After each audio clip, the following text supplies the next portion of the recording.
Kalau lo jadi rumput yang bagus, biarpun lo hanya rumput diinjak-injak, tapi ketika lo diinjak, nyaman orang injaknya, Pan. Itu.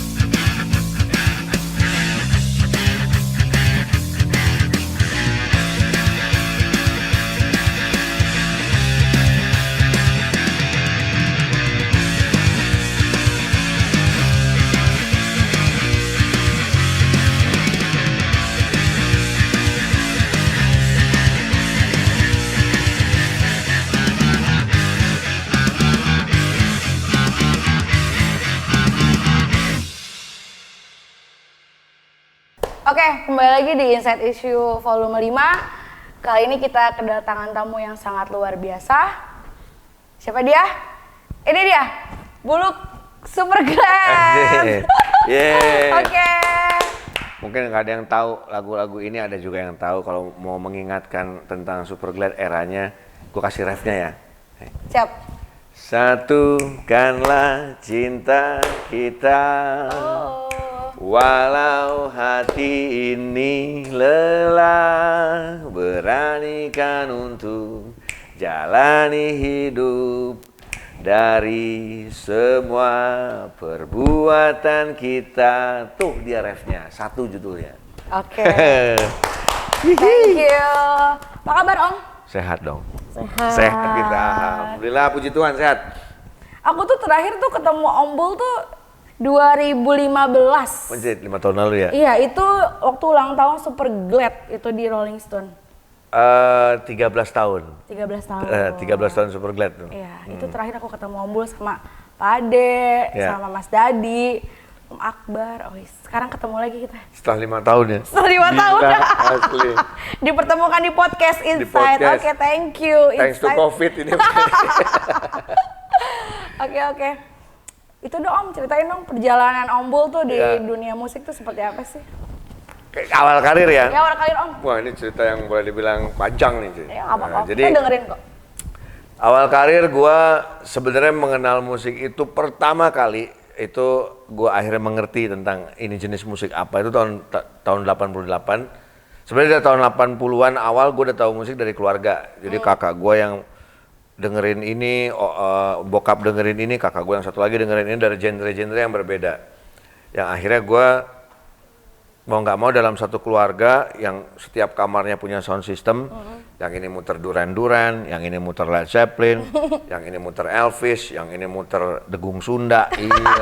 Jadi gue akhirnya mau nggak, gue paling bungsu soalnya kan, Iya. paling bungsu. Jadi akhirnya gue mengerti. Padahal keluarga gue tidak ada base sama sekali dari musik gitu, cuman hanya suka musik aja. Iya. Sampai akhirnya tahun 88 itu gue mengenal musik yang boleh dibilang non-mainstream ya, musik cutting edge. Diperkenalkan musik salah satunya sama temen gue yang menurut gue dia adalah hero buat gue. Jadi kalau orang bilang gue living legend of punk rock lah, apa segala macam. Rockstar. Orang inilah justru yang memperkenalkan gue tentang musik punk. Ya, Namanya ya. Melvin Tino. Ini jarang gue ceritain ini, si Melvin Tino ini. Jadi, Om. Melvin Tino ini sahabat gue dari dulu. Dia di zaman itu sering keluar negeri, bolak-balik, terus orang miskin lah. Oke. Bolak-balik keluar negeri, ngasih racun. Miskin aja keluar negeri ya Om. Nih lu dengerin ini, lu dengerin ini. Dari situ gue akhirnya nerima musik-musik yang nggak lazim. Kayak band-band contohnya Exploited. Oh, Exploited. 7 Second, bahkan sampai ke Testament kayak gitu-gitu dia kasih segala macam. Dari situ gue denger, ini musik apaan gitu segala macam. Nah, 89 gue diajak sama geng-gengnya si Tino ini, dia tinggal di daerah Cipinang Indah. Yuk nongkrong yuk di tempat anak-anak metal bilang gitu. Sini, yang tahun 89 gue mau masuk SMA kelas 1 tuh. Aku belum lahir Om 89. Jadi tiba-tiba dia bilang, yuk nongkrong di tongkrongan anak metal. Wah, oke. Di mana tuh? Pondok Indah. Tahun 80-an sampai 89, sampai 90 awal, itu ada satu tempat di Pondok Indah, itu buat gue adalah CBGB-nya pertama kali di Indonesia. Jadi namanya Pit Pub, Pondok Indah Pub. Nah, itu jadi Pit Pub itu isinya seluruh komunitas anak-anak metal, punk, dan segala macam pencinta musik-musik cutting edge yang berada di era itu yang nggak nyampe 100 juga, nggak nyampe kayaknya. Jadi lo ketika tiap malam minggu datang ke situ ya dia lagi yang datang.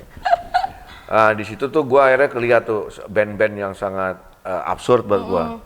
Ada Suckerhead pada saat itu, ada Rocks, ada banyak banget deh, Faken, ada Seednya bukan SID ya, ini Seed zaman dulu gitu. Nah terus akhirnya dari situ gue nonton di situ, ngelihat segala macam. Terus tiba-tiba gue pertama kali masuk tuh, mereka lagi manggung. Dulu kan belum bawain lagu sendiri, jadi masih cover lagu orang. Suckerhead tiba-tiba manggung jebret dengan Kreator dan Sepultura. Orang tiba-tiba pada dorong-dorongan, pada headbanger, nih apa nih gini. Dikasih tahu, ini namanya headbanger. Wah, okay. Headbanger, oke. Nah, jadi gue pelajarin juga tuh edukasinya tentang musik-musik kayak gini. Sampai akhirnya, mungkin kalau anak sekarang taunya pogo ya. Pogo. Zaman dulu tuh bilangnya slam dance. Oke. Yang kalau di depan panggung, wah dorong-dorongan apa segala macam gitu. Itu bilangnya slam dance atau nggak moshing. Oh ya moshing, ya moshing. Namanya. Nah terus adanya stage diving gitu. Gue baru tahu tuh pada saat itu. Nah dari situlah gue oke, jadi akhirnya ini seru juga ya kayak gini-gini. Setiap malam minggu gue nongkrong di Pit Pub. Nah sampai suatu saat di Pit Pub ada seorang punk rocker sejati menurut gue, duduk sendiri sambil makan nasi goreng, pakai kaosnya Sid Vicious. Tiba-tiba kelar makan nasi goreng, dia banting piringnya, prang gitu. Terus dia panggil, bang, nasi goreng sama piringnya berapa? Anjir, itu the best tuh. nasi goreng sama piringnya. Terus gue bilang, anjir, siapa ini orang nih? Disitulah akhirnya gue kenalan sama dia, gue bilang, woi, kaos lu keren, Sid Vicious. Oh iya, dia adalah Barry, vokalis dari Antiseptic. Yang akhirnya gue tergabung untuk pertama kali gue ngeband seumur hidup gue dalam berkarir musik bersama Antiseptic tahun 90. Itulah Antiseptic itu band punk, gue ngikut akhirnya dengan mereka. Band pertama itu? Band pertama gue yang ikut Septic. Itu isinya ada era, jadi Septic itu pertama berdiri namanya Dickhead. Setelah berubah menjadi Antiseptic, isinya ada Barry, ada gua, ada almarhum Acit dan almarhum Robin Noxa dulu. Jadi gue gelombang kedua untuk masuk di Antiseptic. Sampai akhirnya ya dengan Septic gue mengcover lagu-lagunya Black Flag, Exploited dan segala macam, DRI dan segala macam. Dari situ gue akhirnya lebih mengerti lagi tentang punk rock. Sampai karena gue sebagai pelaku seninya mau nggak mau di era itu kan, walaupun main masih bletetan juga, dan gue main bass di Antiseptic. Main bass, wah main segala macam di Antiseptic, main bass. Sebagai pelaku seninya tiba-tiba lo yang tadinya di bawah joget-jogetan ini, lu sekarang di atas panggung, di bawahnya wah lebih ngerasain euforianya. Akhirnya berjalan terus sama Septic tuh. Dari mulai zaman bandel deh, lo mau you name it, dari ngelem lah apa segala macam. Anjir ngelem. Ya pokoknya itu zaman dulu banget tuh. Iya. Apa tuh psikotropikanya waktu itu masih BK namanya. Bukan Burger Kill ya, pil. Pil BK yang masih padi kapas tuh. Pil anjing om.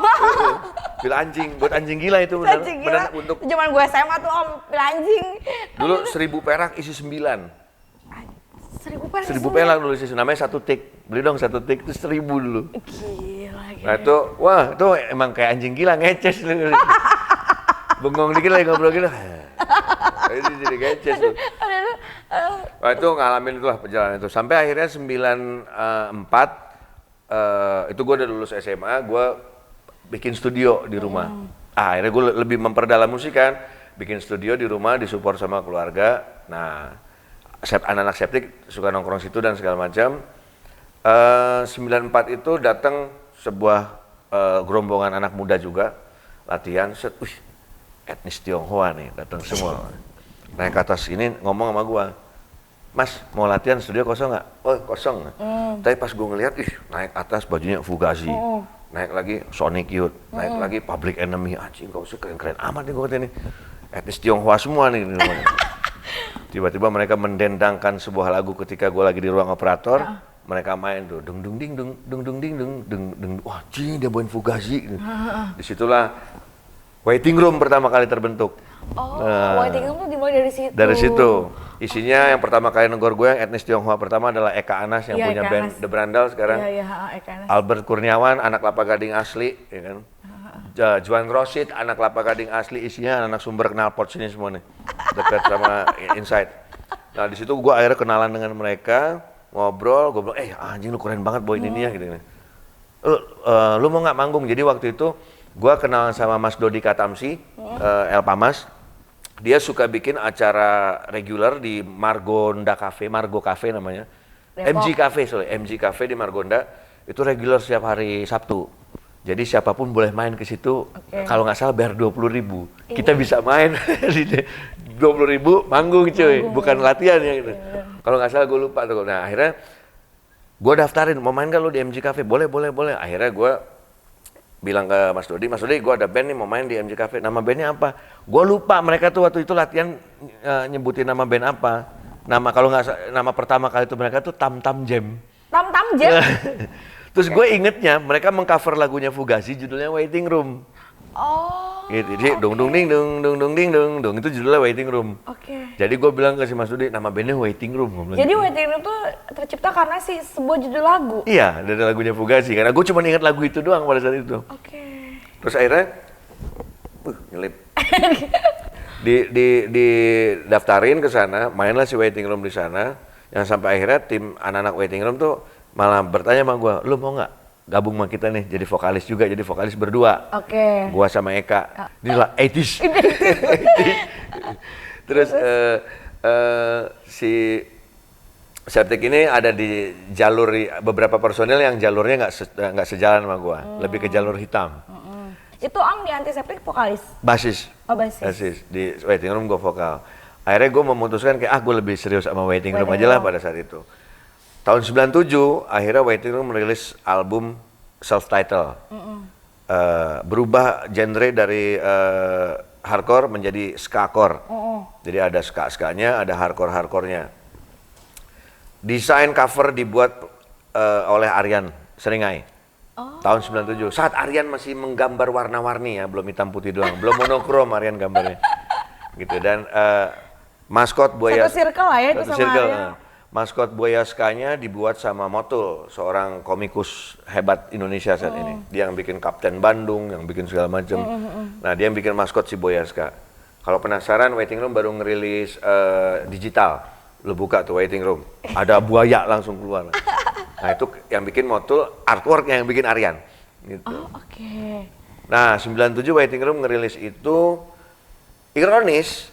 1 bulan rilisnya si kaset itu nggak nyampe seminggu, itu kaset habis hampir 10.000 kopi, ya kan? Ironisnya personilnya melanjutkan sekolah ke luar negeri, kan kurang asem. Eka ke Australia, Albert ke Amerika dan segala macam. Akhirnya udah, ini terus kita gimana nih yang di Indonesia gitu? Kelanjutannya. Akhirnya vakum lah si Waiting Room. Di saat Waiting Room vakum tahun 97, ska membuming.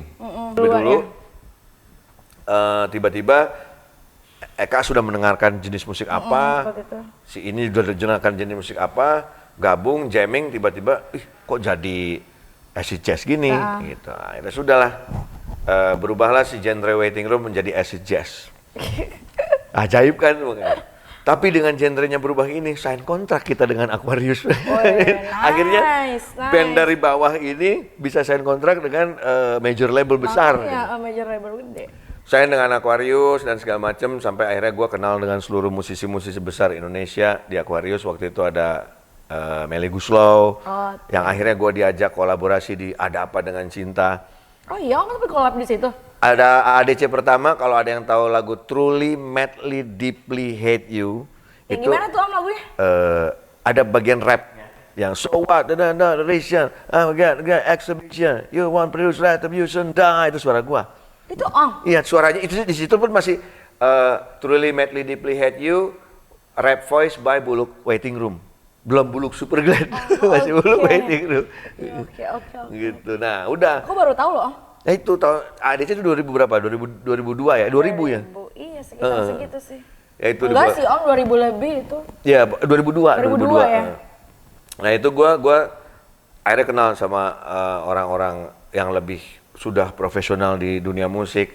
lebih makin belajar tentang musik, lebih ngerti tentang manajemen, lebih ngerti tentang teknis dan segala macam. Yang akhirnya semakin belajar, seiring berjalannya waktu, Waiting Room bubar jadi Super Glad. Kenapa Waiting Room bubar? Karena udah nggak setuju dia. Pertama udah sangat berbeda, masing-masing. ya berbeda secara visi. Waiting Room band yang sangat penuh dengan kepala, dalam tanda kutip hampir seluruh personelnya punya andil. Udah sangat ribet untuk membuat satu lagu aja itu bisa setahun kali baru jadi. Gitu. Iya. Jadi akhirnya gue memutuskan untuk gue cabut deh, bikin baru lagi, bikinlah gue Super Glad gitu. Yang ambil personelnya Waiting Room juga. Giok gue tarik dari Waiting Room. Giok di Waiting Room main perkusi. Lu bisa main bass kan? Bisa, lu main bass. Gitu. Pak Ade tuh main perkusi. Perkusi di Waiting Room. Akbar, drummer, Bar bantuin gua ngisi drum dulu. Oke, pindah. Gua pinjam dulu. Iya. Dadi juga di Waiting Room, Bar bantuin gua ngisi lagu gini-gini. Yuk, pindah. Jadi isinya Waiting Room adalah dari Super Glad. Isinya Super Glad dari Waiting Room juga nih. Itu aja. Akbar, Giok dan Dadi merasa lebih nyaman di Super Glad. Tapi sebelumnya mereka nggak ada aktivitas apapun. Dengan Waiting Room aja. Dengan Waiting Room pada saat itu. Selain Waiting Room enggak? Akbar mungkin ada dengan Betrayer. Karena Akbar dulu juga punya band metal kan tuh, yang punya bendera kuning. Lagunya adalah apa? Pokoknya band metal. Oh, Pak Om Farid itu ya? Om Akbar itu. Terus akhirnya si Waiting Room bubar.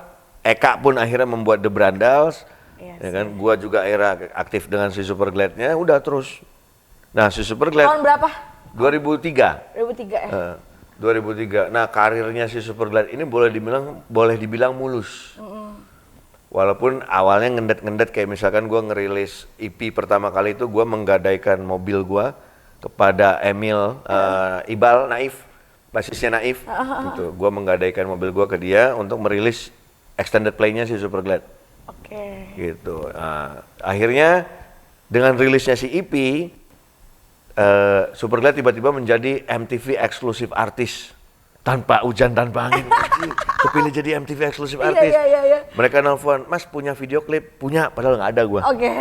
Jadi pada saat itu gimana caranya kita harus bikin klip dalam minggu ini nih. Gua ke IKJ, set. Yang tugas akhir siapa ini di sini? Bantuin gue bikin klip, gue ada duit 800.000. Ajar. Jadi udah klip pertama Tidurlah itu cuma 800.000 modalnya. Demi untuk tayang ke MTV. Gitu. Nah, dari situ Super Glad karirnya lumayan cepet. Jadi lumayan mulus. Ditelepon lah gue sama Emil. Udah sering di TV nih, mobil ditebus nggak? Dari itu, Mil, gue belum ada duit, lu jual aja dah. Ya udah buat gue aja ya. Ya udah, sampai sekarang gue nggak tahu masih ada ngambil mobilnya. Sampai sekarang gue nggak tahu. 2003, oh my god. Tapi sekarang mahal loh Mercy tua itu. Mercy Mini. Mercy tahun 62 yang Mercy zaman dulu. Iya. Barang antik. Terus akhirnya udah rilis Super Glad, terus karirnya lumayan cepat sampai rilis lagu satu makin booming lagi sih Super Glad kayak gitu. Itu karena itu ya, mengangkat HIV itu ya? Ya, jadi suatu hari tuh pihak MTV nelfon nanya kalau lu punya lagu buat HIV nggak? Jadi kita lagi mau bikin sebuah acara besar nih namanya Staying Alive di Jakarta. Jadi untuk mereka-mereka yang menyandang HIV itu mau dibikin acara gede-gedean. Jadi ada 3 MTV pada saat itu kan, MTV televisi, MTV radio, MTV magazine. Dulu ada 3 brand MTV di Indonesia. Oh ya boleh deh, gue coba bikin gitu. Nah, gue bikinlah lagu itu yang pada saat itu ternyata yang pitching untuk di situ udah banyak band-band besar di zamannya, cuy. Sebut aja tuh. Wah, gue nggak bisa sebutin. Pokoknya band besar aja. Band besar di zamannya, gue pas lihat, anjing, ada ini. Mana ya band gue kepilih? Iya, ya kan? Ternyata memang Tuhan berkehendak lain. Justru Super Glad lagu yang dipilih. Dari situlah akhirnya bikin video klip, bikin segala macem, dan akhirnya bikin si Super Glad jadi benar-benar makin dikenal. Kita bikin lirik siapa dong? Gua. Sebenarnya lirik itu buat teman-teman gua pada saat itu kan era di mana drugs itu membunuh banget. Karena drugs di era itu tuh drugs yang benar-benar pada anak muda di zamannya itu sebagai pengguna putau. Iya, si Om di era itu ya, 90-an itu ya. Dark banget ya, putau yang memang lo make itu mati. selesai sudah. Syukurnya anak muda sekarang eranya digital aja udah. Maboknya digital aja coy. Jangan kimiawi. Jadi gue bikin lagu itu buat teman-teman gue, banyak yang meninggal karena putau, karena drugs. Ada juga yang terkena HIV karena jarum suntik. Oh. Jadi dulu kan orang jorok main jarum suntikan, tukeran jarum iya. suntik. Nah itu akhirnya malah terkena HIV mereka. Jadi akhirnya si lagu itu gue bikin buat mereka-mereka ini. Ternyata Terinspirasi dari iya, masuk sama pihak MTV yang akhirnya jadi si lagu ini jadikan theme song untuk Staying Alive 2006. Itu pertama kali gue manggung dengan panggung gedenya minta ampun. Wah. Di mana tuh, Om? Plaza Barat, lapangan D Senayan. Oke. Bentuk panggungnya kayak pita, tapi kita HIV kan. Jadi gue di sebelah kiri ujung sana, Giok di sebelah sana. Ini gue nengok ke anak-anak. Oh jadi bisa. Oh. Pertama kali. Dan Supergirl nggak punya wireless pada saat itu. Terus jadi gimana tuh? Jadi kita nyewa, malu-maluin. Ben Campbell biasa pakai kabel kan. Terus kru gue udah bawa kabel. Bos, gimana nyoloknya? Amplinya di sini, lu nya 20 meter bos di sana. Jadi gue colok. Nah, tapi lagu itu, lagu satu, bikin bener-bener hal yang sangat luar biasa buat Superglad. Pertama kali Superglad akhirnya manggung keluar kota sampai ke Sumatera dan segala macem. Gue inget banget waktu itu di Medan. Gue main di satu lapangan lapangan Maimunah apa gitu, gue main di Medan. Lagi manggung, set, itu Superglad paling yang tahu Superglad real hanya 100 orang di depan lah yang memang real Superglad hero. Tapi yang nonton tuh satu lapangan. Pas lagu satunya main, pak, itu satu lapangan nyanyi. Boom. Itu gua merinding, Giok nyamperin gua sambil nyanyi. Bul, pada nyanyi. Sampai segitunya gitu. Jadi ya itu, akhirnya memang lagu itu yang lumayan sangat membesarkan si Superglad. Gitu. Nah, udah. Sekarang Superglad baru kembali setelah hiatus 2 tahun. Tapi jujur aku pribadi juga tahu Superglad itu ya pas di MTV itu loh, yang lagu satu. Oh oke. Karena memang itu memang yang banget gitu. Sehari bisa 5 kali diputar video klipnya, gue aja kaget. Karena itu kan MTV itu sangat ini banget kan, Om, kayak oh ya keren juga ini gitu. Si Satri itu. Oke. Sehari bisa 5 kali put lagu itu diputar di MTV. Gue aja yang punya lagunya aja, buset. Baik banget nih MTV 5 kali sehari puterin. Istilahnya kalau zaman dulu apa? High rotation. Tapi kangen juga sih masa-masa itu ya. Masa-masa MTV itu kangen banget. Lu di mana lagi bisa lihat video klip band-band keren? Koil ada di situ.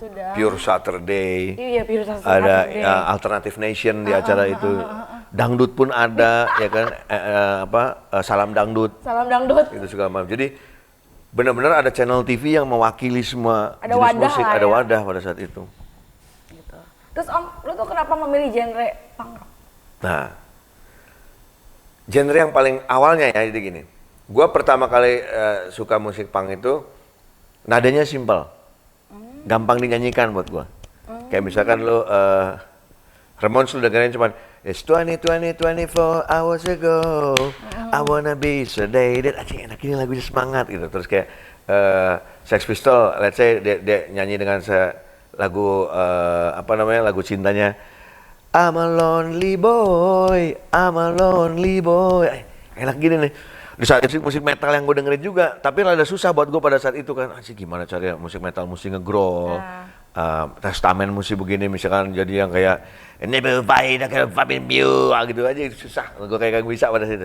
Nah, gue lebih kena di punk rock waktu itu. Secara vokal, secara skill udah pasti punk rock lebih gampang daripada skill band metal di era itu. Lu dengerin Exploited dia cuma punya 2 nada, G sama Ice. Deng sampai habis lagunya begitu. Gitu ya. Oh. Gitu. Sedangkan gue harus ngapalin Megadeth yang wah ribet banget deh. Gitu. Dan akhirnya gue mencoba punk rock kayaknya lebih simpel nih buat gue. Terus secara lirik karena pada saat itu lirik punk rock kan kita nggak tahu liriknya seperti apa di era itu ya. Dengerin Wati Bucana Exploited ngomong The Troop of Tomorrow aja, kedengeran di kuping gue tuh, apaan nih? Gak ada liriknya kasetnya lu gak ada Google di zaman itu. Iya bener, gak ada. Terus kalau bisa di Google ya kalau sekarang ya asli. Jadi gue puter rewind kasetnya ini ngomong apa ya? Terus suka ada ada yang di post, ada gue sampai nyari temen yang punya tape tapi bisa slow mo. Anjir. Pitanya ditahan. Iya. Gue sampai kadang-kadang nyopotin pita tutupnya, supaya si putaran kasetnya itu bisa gue tahan. Jadi dia pelan muternya. Buat dengerin liriknya dia doang. Aduh. Terus dia ngomong apa nih? Bla bla bla. Tapi dari situ seninya dulu. Dan sampai akhirnya ya udah gue emang jatuh cinta sama punk rock. Tapi gue dengerin metal karena gue nongkrong sama anak metal di zaman itu. Bikin band punk rock dan segala macam yang akhirnya keterusan aja udah. Gue memperdalam tentang musiknya, memperdalam tentang pergerakannya dan segala macam, memperdalam tentang American punk rock seperti apa, British kayak gimana, terus ya udah terus-terusan sampai akhirnya gue tahu yang gue tahu ya, maksud pada saat itu informasi era informatika belum gede banget, yang gue tahu ya cuman kayak dapat informasi ini dari majalah ini atau temen ngomong ini. Zaman itu majalah ya. Cuman kayak gitu doang. Jadi akhirnya yang gue tahu, yang gue tangkap kayak gitu. Bahkan ada beberapa informasi yang salah ternyata dari dulu gue paham yang gue salah, yang ternyata dari dulu baru gue tahu di tahun 2000-an ketika udah masuk Google. Paham yang salah. Iya, jadi gue dulu ada sebuah lagu dari Murphy Slow judulnya Long Hair Asshole. Terus? Paham gue pada saat itu lu nggak boleh berteman sama anak metal. Oke. Karena long hair asshole. Long hair asshole kayak gitu. Aduh. Nah ternyata Murphy Slow menulis lagu itu bukan untuk anak metal itu gitu. Oke. Jadi pahamnya cuma ini Murphy Slow bikin anak metal nih model itu. Sampai gue nggak berteman sama temen gue yang anak metal. Kan gara-gara itu. Astaga. Saya itu sebodoh itulah. Sesimpel gini nih. Di gitarnya Metallica, di gitarnya James Hetfield, di Gibson Explorer-nya, itu di ujung sini ada tulisan Fuck Bon Jovi. Fuck Bon Jovi? Ya, padahal gue demen banget sama Bon Jovi pada saat itu kan. Idola banget gak sih? Jadi kayak guilty pleasure buat gue, anjing James Hetfield bilang fuck ke Bon Jovi. Gue gak suka Bon Jovi, langsung gitu gue dulu. Mau gak mau. Ditelan mentah-mentah. Dapat informasinya ternyata itu cuman kayak goblok-goblokan gimmick bercanda James Hetfield sama John Bon Jovi. Iya, gimmick gitu. Mereka aja sebenarnya. Zaman itu ya, lo telan mentah-mentah informasi yang ada orang nggak jelas gitu dapat informasinya. Karena kan sumbernya cuma satu. Iya. Ya kan, Om. Kalau sekarang kan banyak. Di Wikipedia aja bisa beda-beda tuh. Nah itu, siapa yang keluar negeri kayak kita percaya aja. Oh iya benar. Bener asli. Temen gue pulang dari luar negeri nih, dapat berita, lu tahu nggak? Dia gini. Oh iya ya, langsung gitu.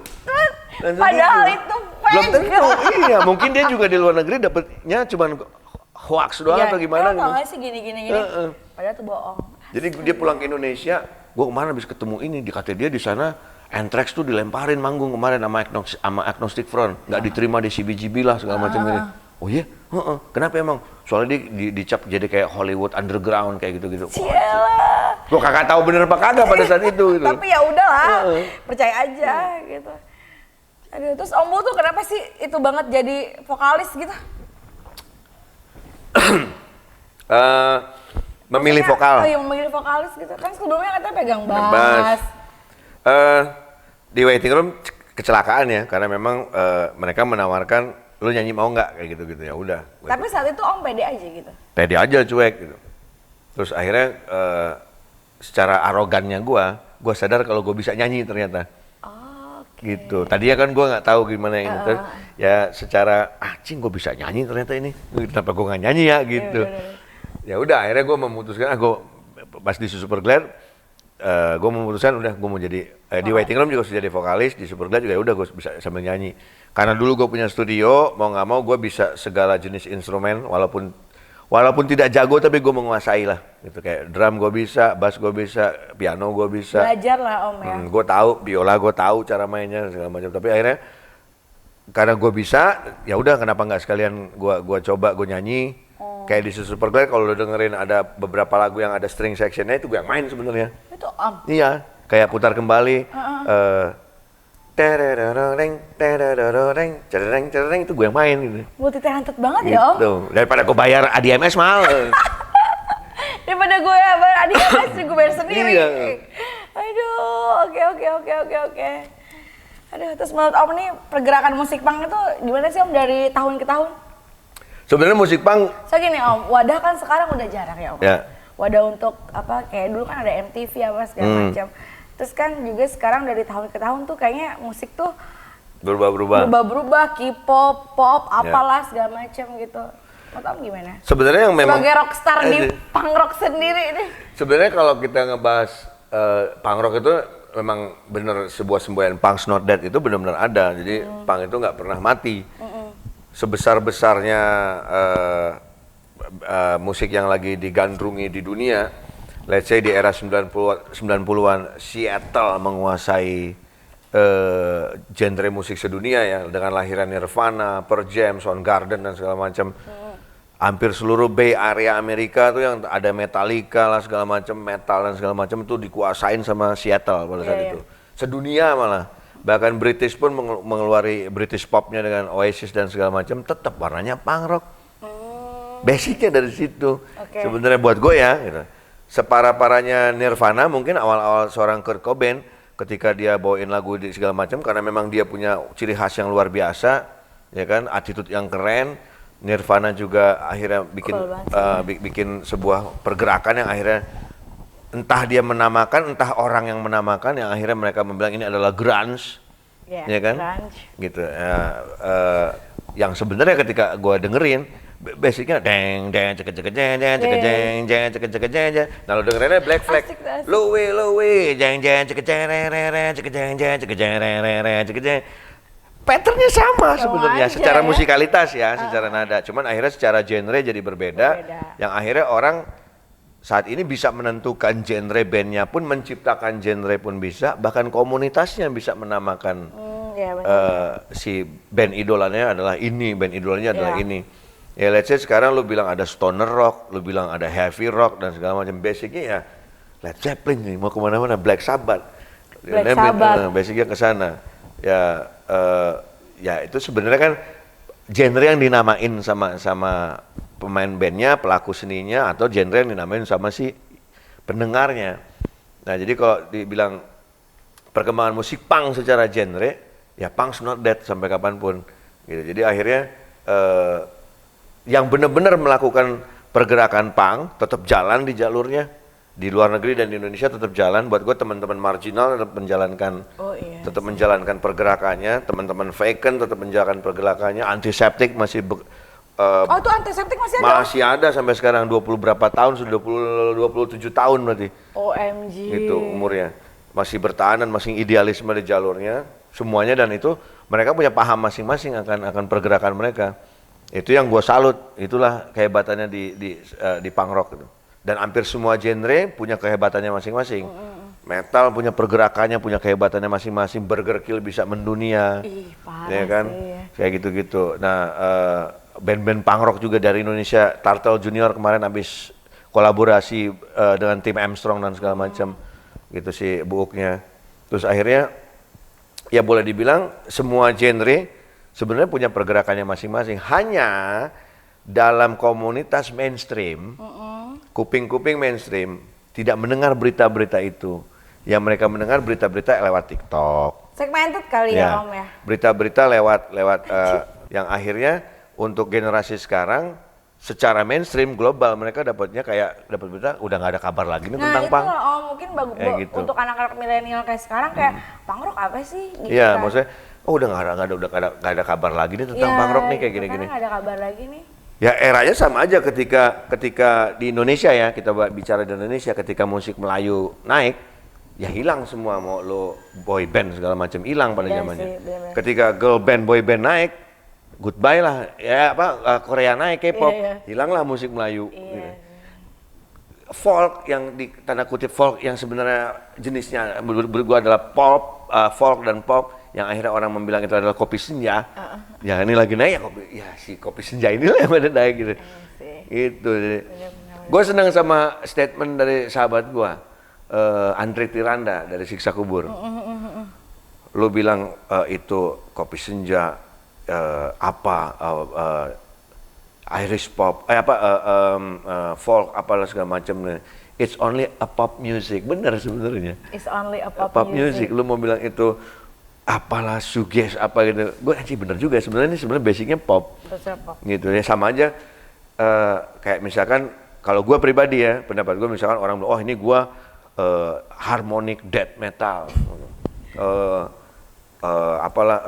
crossover thrash metal gitu.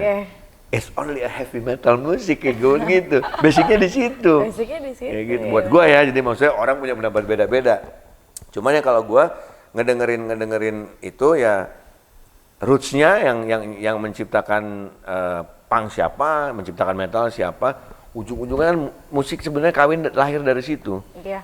Terus maksudnya gini Om, maksudnya kan kan anak-anak milenial sekarang kan kayaknya nggak denger itu ya Om ya. Nah. Musik-musik punk rock, musik-musik emo bahkan ya Om ya. Metal mungkin jarang gitu segmented. Menurut Om tuh apa sih yang membedakan gitu Om? Apa karena itu wadahnya nggak ada? Mungkin kan Om bilang tadi sebenarnya ada aja kan. Yang membuat segenerasi tuh pasti ada aja gitu. Cuma mungkin wadahnya nggak ada tuh gimana sih Om? Karena gaulnya nggak kesana. Gaulnya nggak kesana. Kasarnya gini, wadah di kita ada kalau memang lu pengen memang memperdalam seni tentang punk rock, lu mau menciptakan karya seni, lu bisa nongkrong ke taring babi, lu mau cukil kayu dan segala macam. Hanya sampai situ gitu. Orang sekarang ada Google kok digampangin sama dunia. Tinggal googling sejarah punk di Indonesia, tinggal lu, oh sejarahnya gini, bener nggak lu telusurin aja. Iya sih. Kayak gitu. Oh ternyata pas lu telusurin salah ya. Udah kalau memang lu niat untuk pengen memperdalam itu silakan googling gitu. Jadi kalau memang lu sudah nyaman dengan di zona lu, kalau kata 420 zona nyaman. Anjay. Ya, tapi nggak bisa dipungkiri juga. Karena zaman ya Om ya. Zaman. Tinggal tergantung si kaum milenialnya mau terjun kemana gitu. Karena kalau lu bilang tadi segmented. Suka nggak dia dengan dunia ini? Kalau dia nggak suka jangan dipaksa. Sorry Om, aku potong. Maksudnya kan kayak aku era 90-an. Kan dicekokinnya musik-musik gitu Om. Punk rock, emo, terus udah gitu metal segala macam ya Om. Kan terus kayak anak milenial 2000 sekarang tuh kayaknya nggak ada gitu ke situ. Jadi aku sebagai anak 90-an tuh kangen dengan era itu gitu Om. Sekarang kan banyak yang reuni tuh. Bukannya si siapa? Bandnya si Onat? Oh ini Killing Me Inside. Reuni. Ya kayak gitu-gitu kan Om. Itu di era 2000-an kan. 2000-an. Buat gue sih sebenarnya ya itu dia tadi sebenarnya. Tergantung si milenial ini. Anak gua aja nggak. Mau konsumsi yang mana? Iya, mau konsumsinya. Anak gua aja nggak tahu ngeplay sebuah kaset itu di mana muternya. Gitu. Ini diputar di mana? Dia nggak tahu ada tape player gitu. Ada tape player. Gitu. Jadi tinggal tergantung masalah dia mau kemana gitu. Dan gue pun tidak memaksakan anak-anak sekarang untuk wah lu harus tahu punk rock lu, wah lu harus tahu sejarah metal lo, enggak. Biar dia menemukan sendiri. Karena sekarang segala sesuatu bisa lo dapat dari informasi, bisa lo dapat dari Google, dari pengetahuan teman-teman, dari pelaku seni yang sudah menjalankannya, kayak tanya ke siapa gitu-gitu bisa. Jadi tinggal tergantung si generasi ini mau kemana hidupnya. Kalau ternyata gue sukanya main kayak gini, ya udah nggak usah dipaksa. Iya sih. Gitu. Ujung-ujungnya nggak sengaja kok, kadang-kadang misalkan dia ngefans sama Ardhito. Let's say, dia ngefans sama Ardhito. Ternyata di satu interview Ardhito ngomong, wah gue ngefans sama Buluk Superglad. Jadi googling, Buluk Superglad siapa ya kayak gitu. Asli. Karena Ardhito sekarang lagi ini juga mau nggak mau akhirnya gue dikenal sama si kaum milenial kayak gitu-gitu. Tapi memang harus ada orang kayak gitu sih Om. Iya.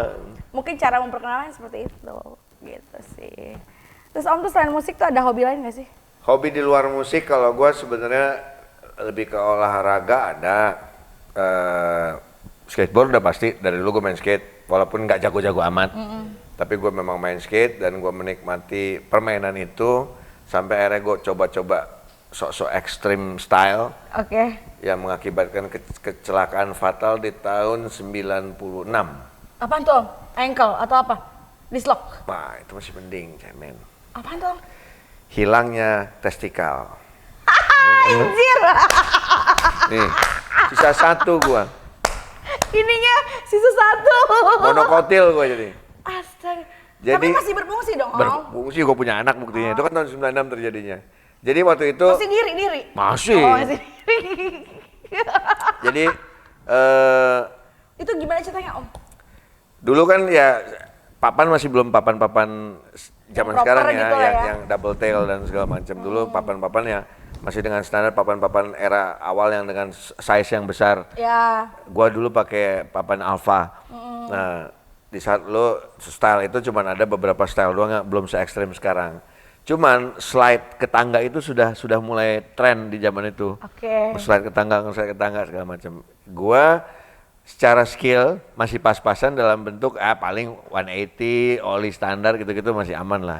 Slide ke papan. Ini mau mencoba ke tangga yang boleh dibilang turunannya lumayan curam. Jadi Berapa tangga tuh? Nggak terlalu tinggi, paling 2 meteran lah. Wih, tinggi. Iya, paling 2 loh. meteran. Nggak panjang juga gitu. Tapi gue mencoba latihan. Ngelihat dulu ada skateboarder temen gue, ada Arif Maskom. Ya. Wow, dia mah udah ini kan. Nah, gue ikutan segala macam. Tiba-tiba gue kayak, gue coba slide ke tangga ini. Gitu. Coba, jadi ini si railnya. Ini gue naikin si papannya pas tak gitu kan. Nah, papannya pas ke sini, set. Kaki gue tuh gini. Nah, tapi papannya tuh jatuh duluan. Gue ketinggian loncatnya. Jadi si papannya udah ke tangga jatuh, mau nggak mau ya gue jatuhnya begini. Nyangkut lah gue posisinya gini. Aduh, tapi gue pas lihat itu, ya lu standar sakit di awal doang. Jadi lu cuman kayak tahan napas, duduk, balik sakit sih, berasa kan. Berasa sakit dan segala macam. Udah habis itu setengah jam kemudian gue masih main. Masih lanjut sampai nongkrong, sampai malam gue nongkrong lagi. Balik sampai rumah udah mandi, tidur, cenut-cenut udah. Gua dikasih sama kakak gue oles trombofob gitu. Karena cuman biru dikit doang gitu. Jadi gua oles trombofob walaupun pas dioles tuh nyenut-nyenut dikit gitu. Shit. Udah kan, besok paginya gua bangun kok gua cenut-cenut, gua kencing. Wah, Ci segede gini, Bun. Aduh. Sini nih. Aduh. Gede gini. Wah, Ci gua jadi gede. Aduh. Panik gue bilang ke nyokap waktu itu, "Mah, ini kemarin kecelakaan pas main skateboard gini-gini segala macam. Bawa ke rumah sakit, terus aku rumah sakit buru-buru." Ke rumah sakitnya itu gue di Mitra Keluarga Kampung Melayu. Sampai gue ingat nama dokternya Dokter Ina Gunawan. Oke. Jadi dia di sana diperiksa di ronsen. Ternyata ada salah satu testikel gue yang rusak sebelah kiri. Gitu. Akhirnya mau nggak mau itu harus dioperasi, diangkat. Karena kalau tidak infeksi. Jadi udah gue disunat kedua kali, tapi yang disunat biji bukannya mana. Oh my god. Dibelek, tapi gue udah dibius itu, dibelek, di segala macam. Udah jadi sekarang gue adalah manusia dengan monokotil. Gue satu, berbiji tunggal. Dari tahun 96. Sampai sekarang. Tapi rasanya sama aja tuh. Sama aja. Nggak beda jauh. Nggak beda jauh. Ereksi tetap ereksi. Ya kan? Kalau berdiri diameternya tetap sama. Tetap sama. Anjing, diameternya tetap sama. Oh nggak ngaruh tuh. Nggak ngaruh. Jadi cuman memang kalau kata dokternya untuk regenerasi sperma itu nggak dari situ gitu. Kalau dulu kan kita mikir wah udah nggak bisa ini nih gitu. nggak dari situ. Regenerasi sperma nggak dibuat dari situ. Jadi ini masih aman-aman aja gitu. Cuman ya memang lo nah dari situ udah kita dari bujangan gembel bareng, punya kisah sedih dan segala macam bareng. Jadi Superglad itu udah kayak lo keluarga lu. Jadi maunya second family lah. Second family. Sampai sekarang pun akhirnya Superglad sudah punya masing-masing personelnya punya keluarga masing-masing. Tetap being a family tiba-tiba kayak kalau lagi nggak COVID ya. Ada arisan, kumpul ibu-ibu negaranya kayak gitu. Ibu-ibu negara. Bukber kayak gitu, segala macam kayak gitu-gitu.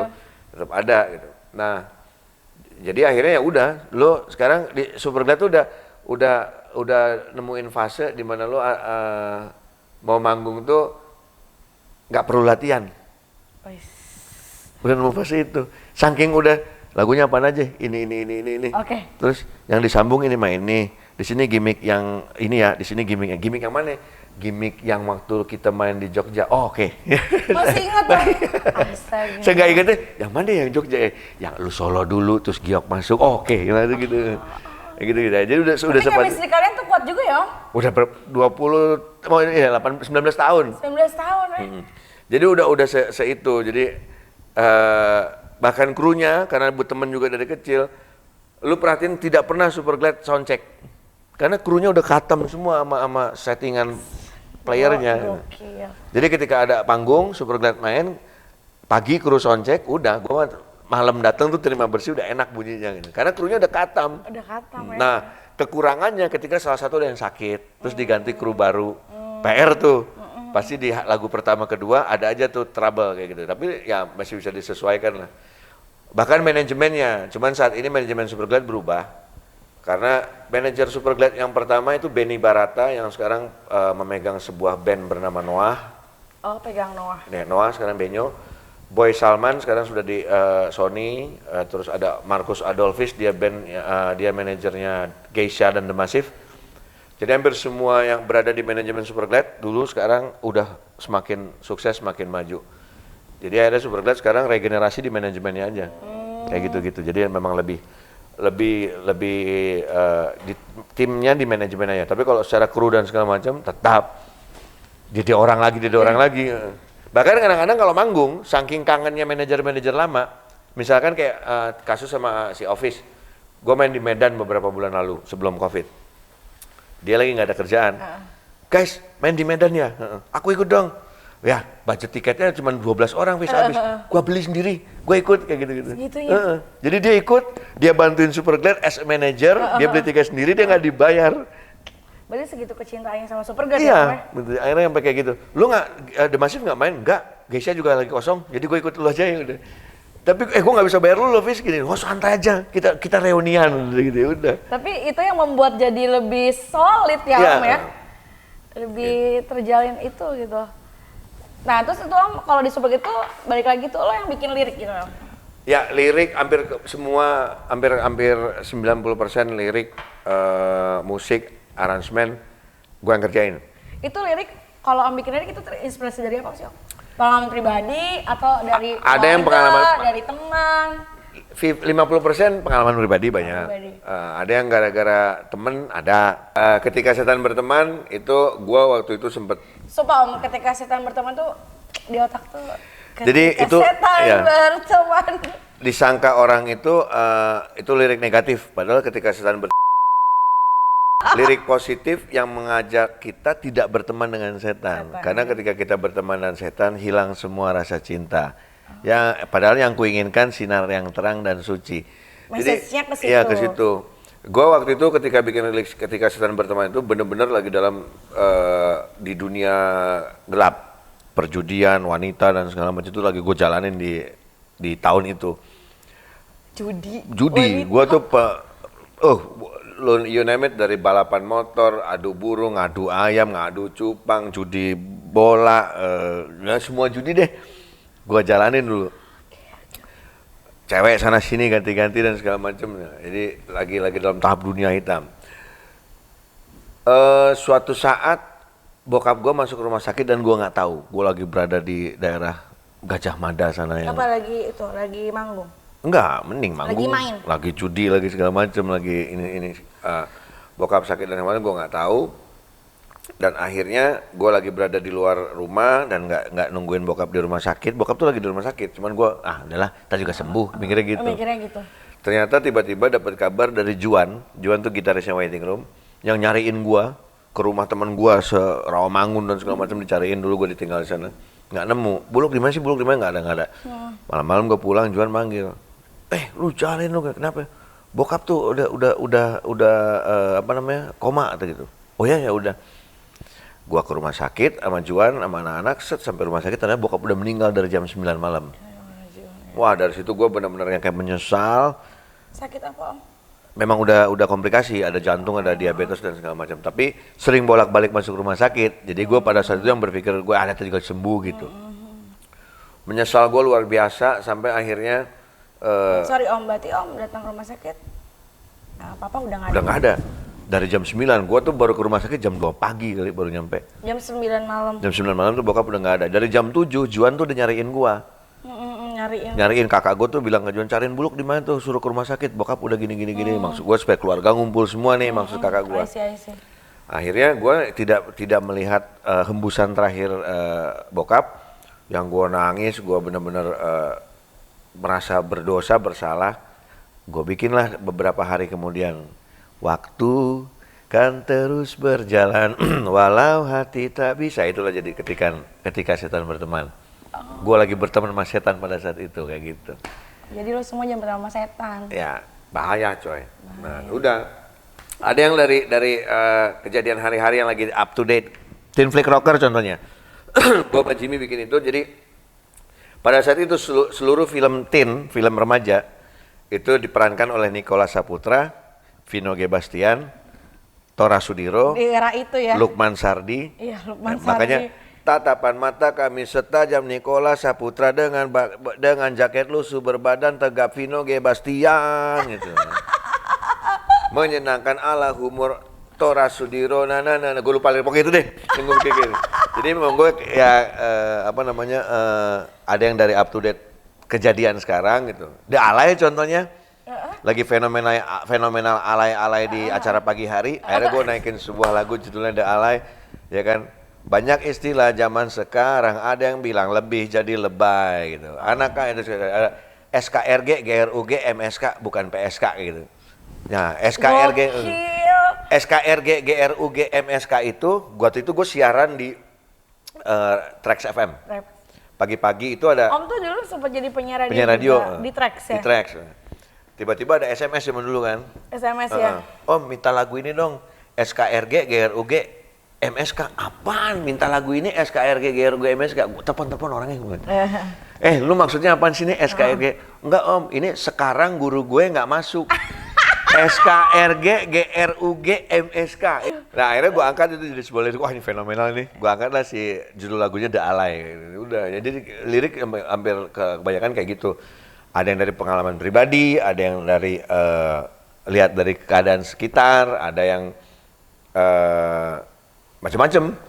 Kayak gitu-gitulah kebanyakannya. Banyak terinspirasi dari banyak hal ya om? Ya, mood sih terutama kalau, nah gue sekarang nih bermasalah kalau bikin lirik.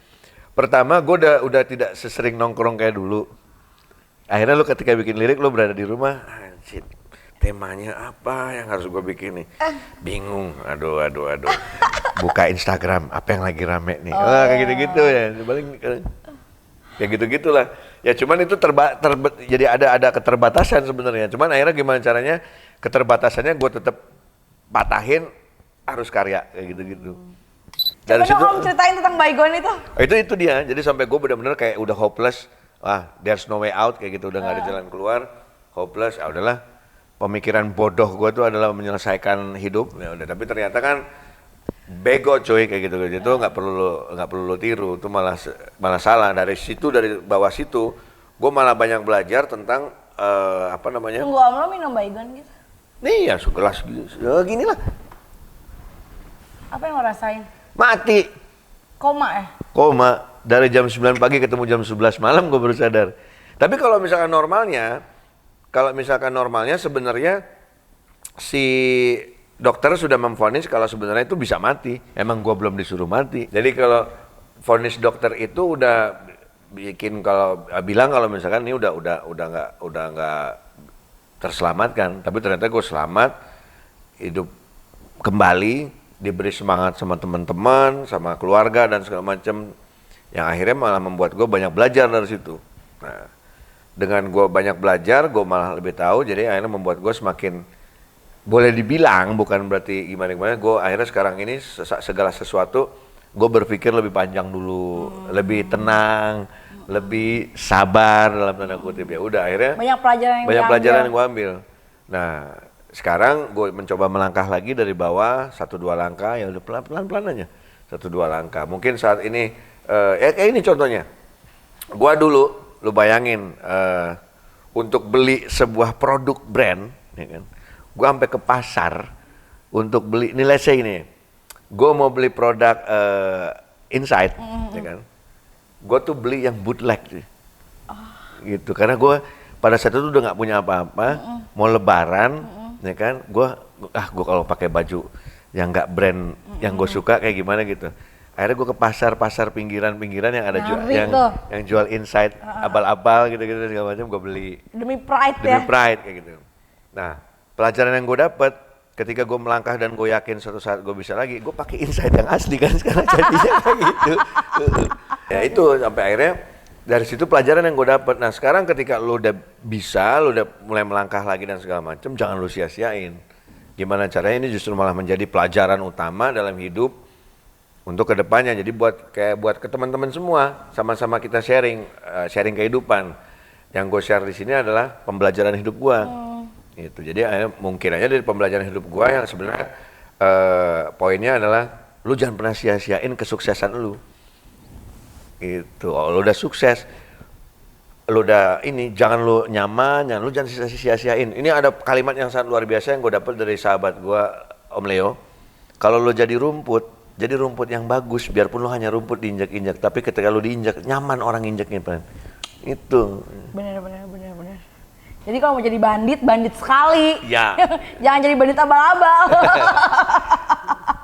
Aduh. Ya kayak sekarang nih, gue udah pakai yang asli, masih gue mau pakai yang palsu lah. Nah, itu bener Om.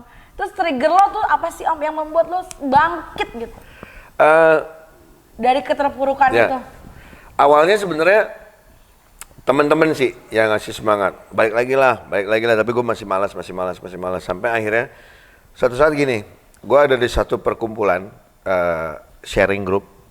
Gue bercerita tentang ada satu orang bapak-bapak.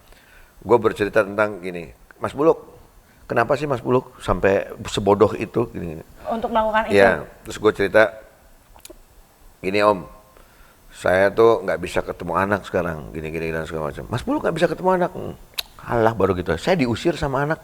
Anjir, ini lebih parah. Lebih parah? Gue nggak bisa ketemu anak, dia diusir sama anaknya. Sama anak. Lebih parah gini. Ya, itu secara ini ya, secara ininya. Kalau secara nominal nggak usah disebutin lah, dia lebih gede lagi dan segala macam. Bahkan ada seorang ibu-ibu di daerah Pekalongan, dia punya pabrik batik. Dia tipikal ibu-ibu yang tidak mau nabung di bank karena menurut dia haram, menurut kepercayaannya. Oke. Jadi segala uangnya ditaruh di rumahnya. Harta benda emas berlian, tak duit miliaran. Kebakaran rumahnya. Habisnya si ibu itu. Oke. Tapi dia masih tetap semangat hidup dan segala macam. Wah, gue banyak belajar. Dari situ gue harus bisa dan segala macam.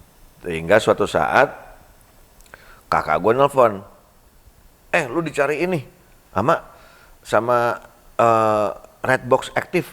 Oh ya tuh IO, gue bilang gitu. Kenapa emang? Gak tahu, dia mau minta lu nge-MC katanya gini segala macam.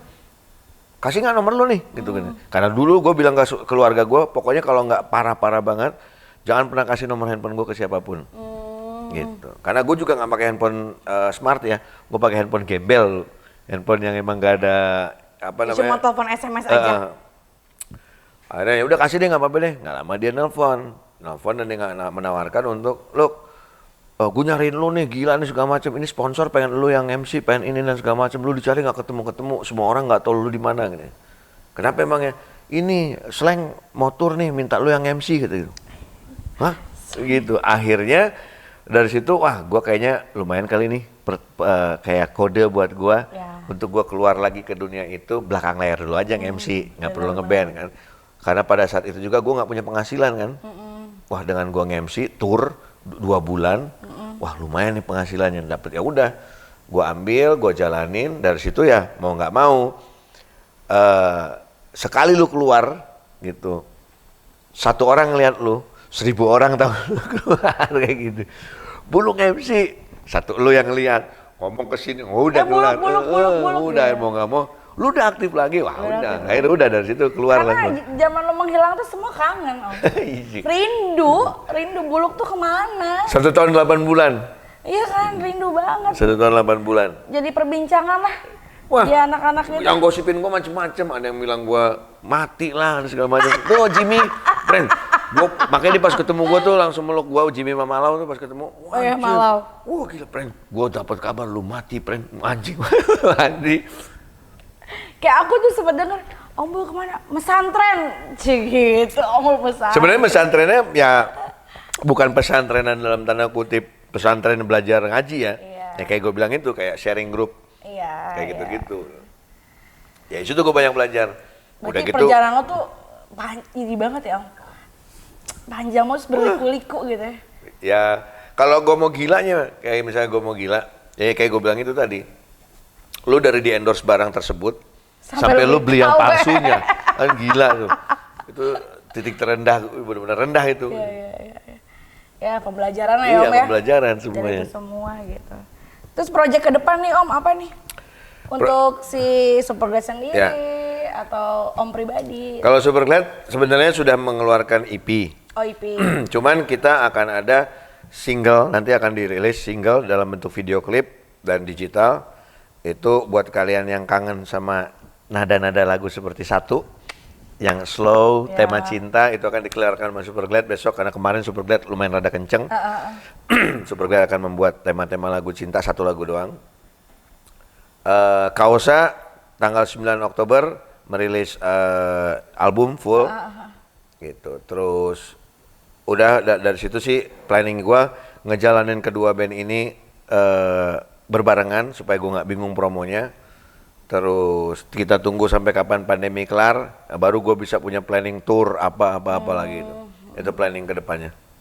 Ya, catatan si Buluk sudah pasti syuting terus menunggu Jadi lo kebosanan. semua yang mau tahu Om Bul bisa lihat dia di catatan si Buluk nih. Yo, Di sini nih, channel YouTube ini. Hmm. Terus goals lu tuh apa sih Om? Karena tuh udah berliku-liku nih. Ya, Dari lu punya, nggak punya, dari lo terkenal sampai lo sempat menghilang dan sampai sekarang gitu. Terus goals lu tuh apa sih untuk kedepannya? simpel sebenarnya. Being a good guy. Being a good guy. Oke, by the way thank you Om udah mampir ke Inside Issue. Sama-sama. Terima kasih juga buat teman-teman. Jangan lupa di komen, di subscribe, di like, di share. Nah, gratis itu. Tega banget lo kalau pakai ini. Gratis. Jangan lupa saksikan Inside Issue di episode selanjutnya. Peace out.